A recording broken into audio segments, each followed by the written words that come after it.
everybody, to another episode of Love and Reality Podcast. I am your host, Ricky Valero. On today's episode, we are diving into the episode before the finale of season 1 of Vanderpump Rules, episode 7, titled In Love with Somebody Else or Someone Else. There's a lot to talk about in this episode, but I am joined by my podcast partner here, straight from the SUR Lounge itself, Mr. Matthew Fox. How are you, man? You know, I'm good. I'm just trying to figure out which crucial relationship in my life I want to end at the end of their next AA meeting. Because I'm sure they'll be in a good place at the end of that, right? You know, you never feel better than when you go confront your own shortcomings. So we have both agreed that we've been in a little bit of a lull the last couple episodes. They've been okay, right? But they haven't really lived up to the standard of some of the other episodes that we had seen prior. But before we dive in, folks, thank you guys so much for the continued support here at the Love and Reality Podcast. Matthew Fox and I dove into this just as a pipe dream, and we're continuing on. We're almost at the end of season 1, which is even crazy to think about. We have the finale next week. We have the double reunion that we'll probably might cover into one episode, depending on what we look at there. But yeah, it's exciting to think about. But as we do every week, let's start from scratch. Vanderpump Rules, Season 1, Episode 7, In Love with Someone Else. IMDb score of 7.8. High score. The first time we've had a high score in a while where I can understand. Right, exactly. That's exactly what I thought as well. All right. Synopsis of the episode. When Lisa threatens to fire Stassi for neglecting her responsibilities at SUR, Stassi must plead to keep her job. Sheena has an emotional breakdown at work when Lisa forbids her to work a party that Brandy is attending. Jax makes a bold move to win Stassi back, causing Laurea-Leigh to attack Jax. First things first, I don't believe there was an attack method there, but I mean, verbally, maybe, if you want to talk about it, but who's to say whether it was right, wrong, or indifferent? We'll talk about that in a minute. The episode kicks off hilariously with Laurea-Leigh and Jax going to a sauna atmosphere together. Very strange sauna atmosphere, if I could say. I've never seen a sauna like this in my life. He's miserable. Apparently, he loves cucumber water. She didn't want to go back into the sauna because she took some Prozac. And then in one of the funnier moments of the early stages of this episode, he looks at her and said, not funny, fucked up, I guess you could say. He asked her if this was what was it like talking to her dad? Because I guess apparently her dad is in prison and he was in the glass and she was behind the glass and she was in front of the glass. This episode's so bad, I forgot about it. A run of Jax collectively just look. We've talked about it here. Like Jax, we haven't been exactly anti-Jax, but we haven't really been pro-Jax either. I've been kind of anti-Jax. Well, for a couple weeks. Yes. But to me, like I feel like he was at least yes. I don't know. During that stuff with Frank the bartender, he maybe got a raw deal, but his entire relationship with Laurea-Leigh has been, lackluster. I don't know why he's letting this get filmed and put on TV. That's the thing that was crazy to me as well, because it's like these two, like it's crazy. And like the one thing I have a caveat, and we'll talk about it in a little bit actually. We'll dive into Katie Stassi, Sheena Stassi, this whole entire dynamic here. Obviously, we get the news. Everybody else is starting to get the news that obviously Frank and Stassi broke up. Katie, what a great friend she is, suggests that she should work it out with Jax. Like, friends like that, who needs enemies? You know what I mean? And now we've got the trio of ladies, Katie, Sheena, and Stassi, hanging out poolside. Stassi's having to do work. She's supposed to be working for Pandora, which I thought was a company. Didn't realize that Pandora was actually Lisa's daughter. I did not know the mix, and I apologize for that. I thought it was where the Na'vi lived. So yeah,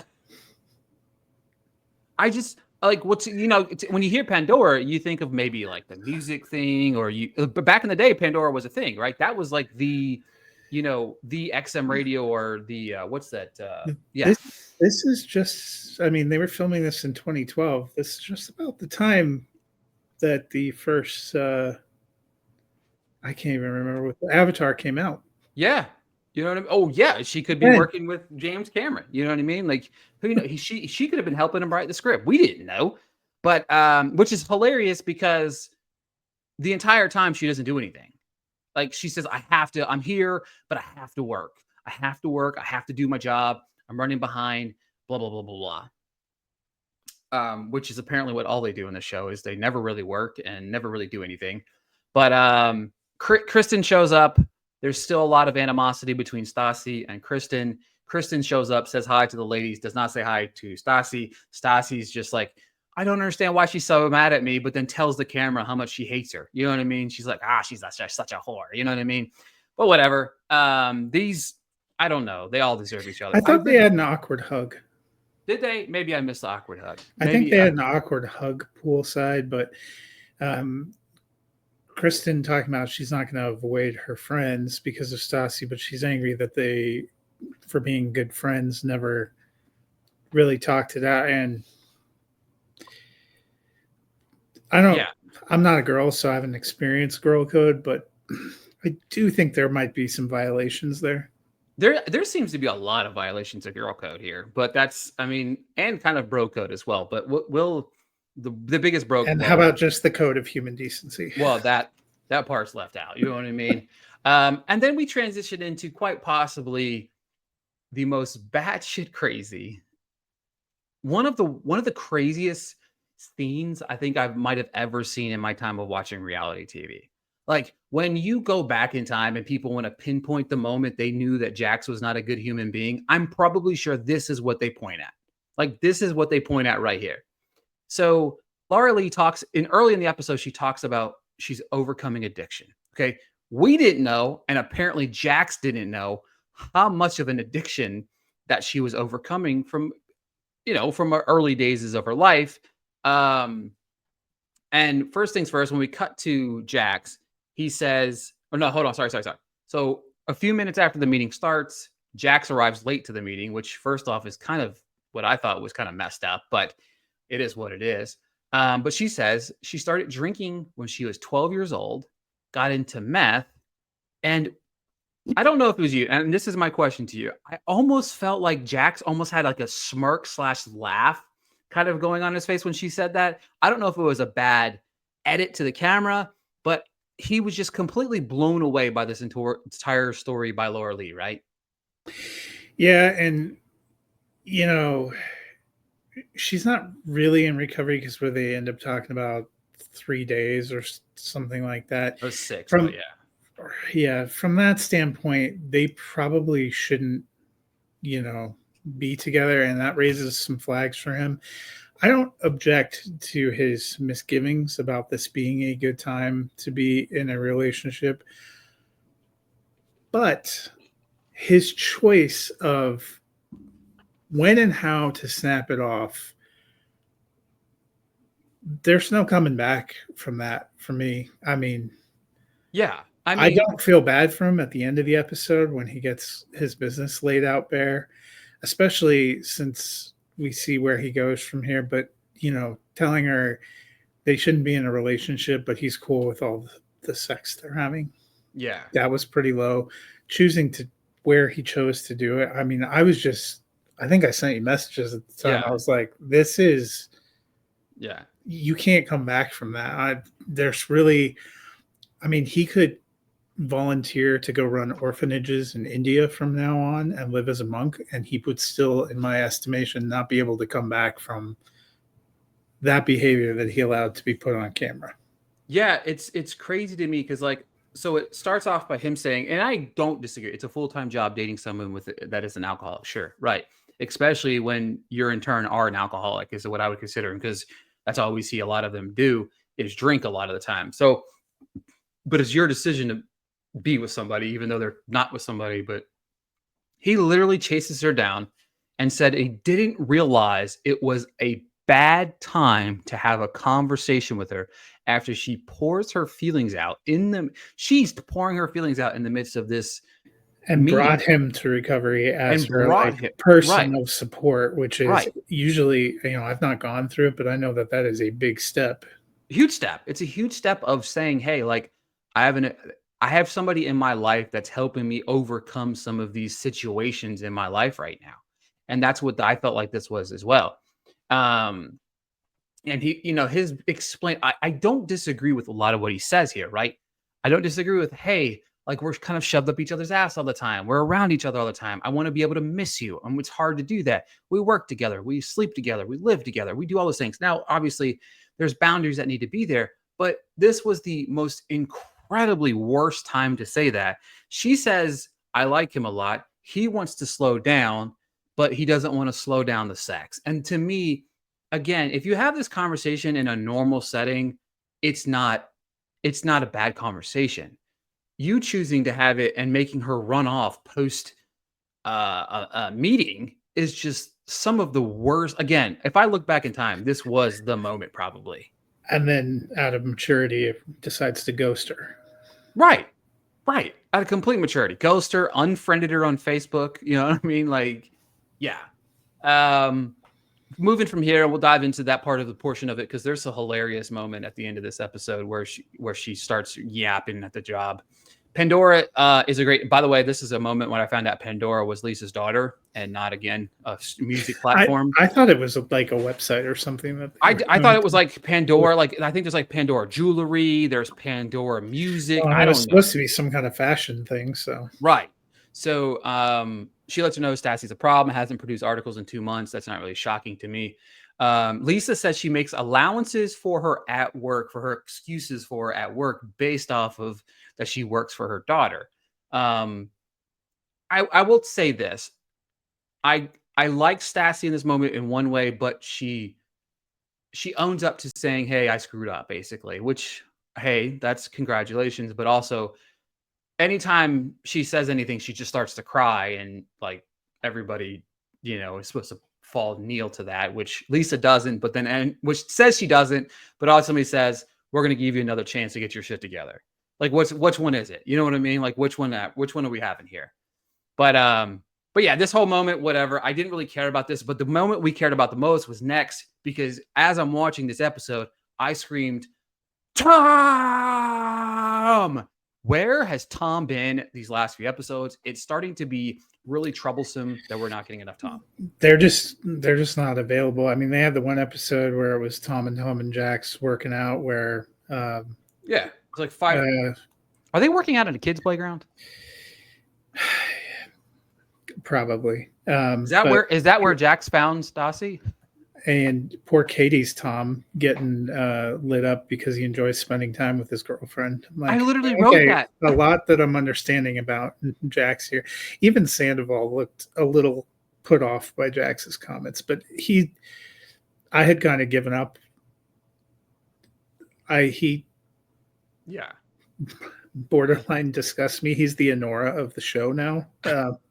I want to say, though, I just want to let you know, we only have 11 more seasons to go with Jax Taylor here, man. So it's only up from here from what I hear. So, but yeah, I mean, he's the Captain America Brave New World of the show right now. He's hit rock bottom.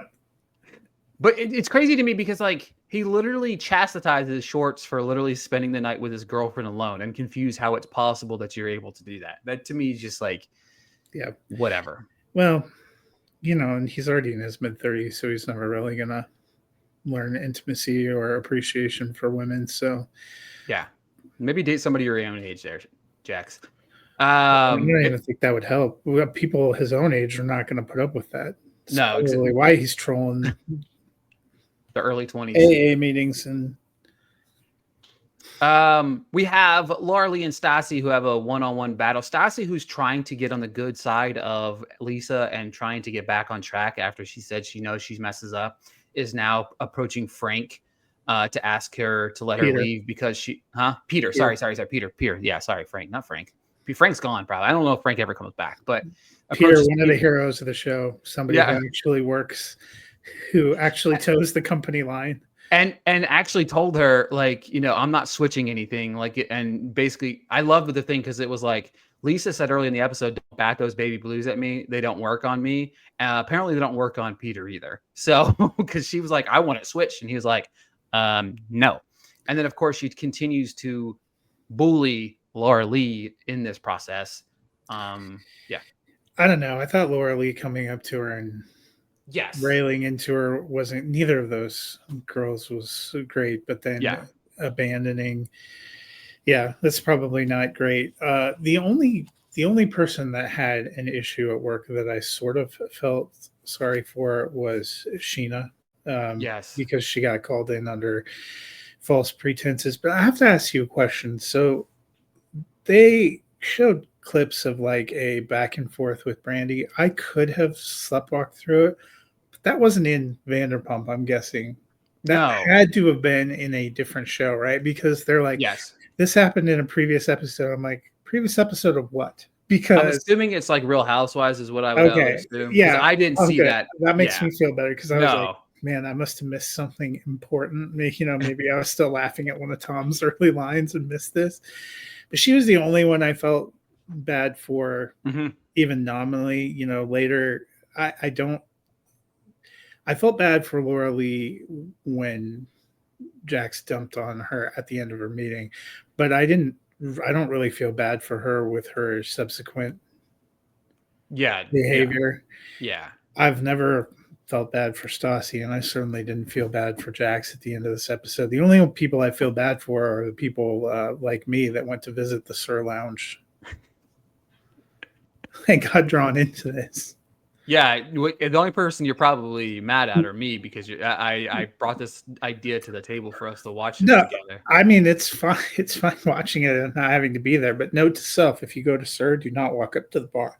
Yeah. Do not walk up to the bar Nothing at good all. happens at the bar. No. And I wrote that down too. Like, Sheena being upset made plenty of sense to me here. Like, why, if she wasn't brought I into the thought it table was like a this? little unfeeling. The Yeah. just suck it up. If she was literally told by a manager, and props to Peter, who in his aside interview says, "This is my bad. I did this Yeah. before I realized Go that it Peter. was going to be a problem." If she really was told she had to be there to work this important event and had to miss something else important, and then gets there and is told, "Well, we just want you to go cover somebody out here," there's probably a very different compensation range, is the unsaid factor here. Or Yeah. you Yeah, know because I can imagine working the party inside. You're probably, like, I would assume that these people are higher end individuals. well, and And it's an important job that you're being scheduled for. Like she correctly points out, I wouldn't have missed an important audition to just fill in for somebody when I wasn't on the schedule. right, exactly. No, because yeah, I'm working a big event, probably going to make some good money. They always do talk about how none of them have any money. So, I mean, if you're going to miss an important audition, I'm pretty sure the monetary compensation would have been nice to be on the back. That's where I felt like this is one of the. I think Lisa's wrong on several different occasions, is just keep on giving people chances. But I know that's the element of reality TV, so you have to, because there's the people that are going to be on the show. But when it comes to the workplace environment, her chastising Sheena here, I felt she was completely wrong in. I felt like Sheena was in the right. She didn't do anything wrong. And yeah, like, to me, like that, I mean, to be honest with you, probably the right thing to do would have been compensate her anyway, in my opinion. But My question is just, next week is the season 1 finale. And it doesn't look like, I went and it looks like Laurea-Leigh appears in the finale, and she appears in that episode 10, which is the behind the scenes, where I think they pull up footage that you never saw, but it doesn't look like she even went to the reunion show. ooh, well, maybe she's not in season She's 2. not listed in. She's not. This is it for her. Episode 8 and 10 are it for her. Probably good for her. I'm guessing she leaves the restaurant in some kind of explosive way. I looked at her IMDb credits, and she did have some acting jobs and stuff. But yeah, I don't know how you come back from what she did at the bar either. To me, well, I don't feel bad for Jax from a, if I own this restaurant standpoint, that was probably as low class as what Frank did. Oh, absolutely.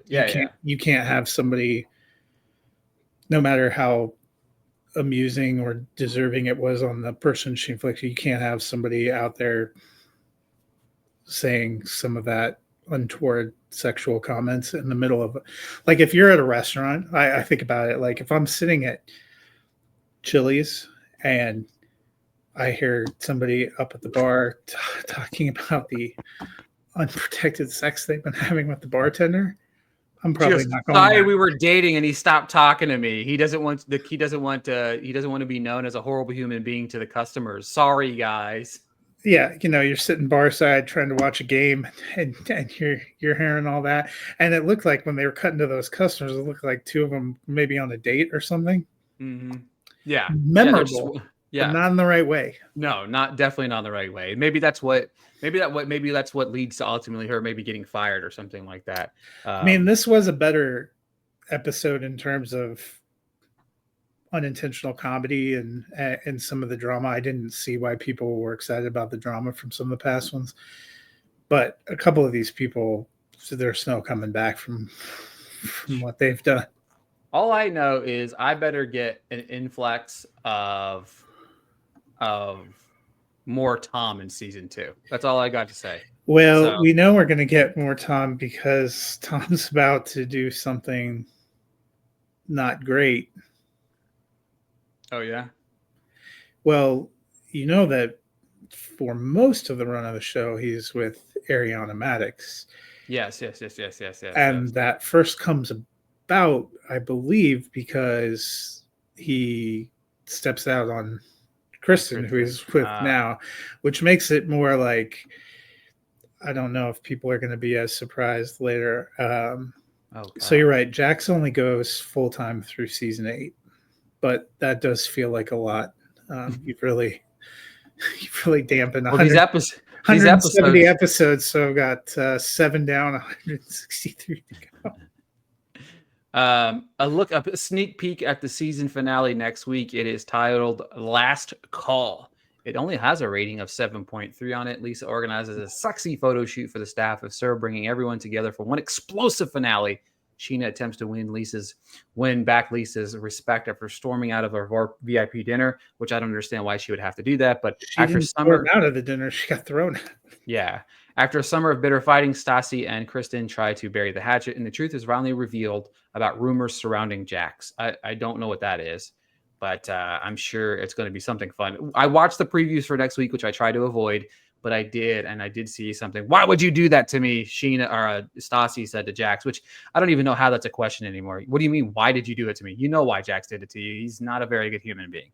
But yeah, that was definitely MVP of the episode. Who do you have for your MVP this week? I mean, I feel like this is an episode where we, as I mentioned, we might be better off having an LVP. At least maybe we'll introduce that in season 2. Season 2, we have an MVP and an LVP. You know what I mean? I mean, I guess I'm still going with Peter because he seems like, despite all the craziness and the crap, he just is trying to do his job, and I do appreciate that. If you wanted to go outside from an entertainment standpoint, Laurea-Leigh's final belly up to the bar.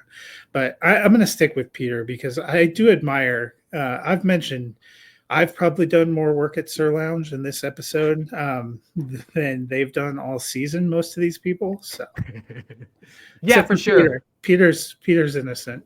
Peter was probably going to be my MVP, but I want to try to be a different MVP from you each and every week. So I'm going to go with somebody that's been my MVP in the past. I'm going to go Sheena. I feel like she got the short end of the stick. That's the only reason why I believe she's my MVP. Laurea-Leigh was probably, you're right, if on entertainment purposes, is probably the MVP of this.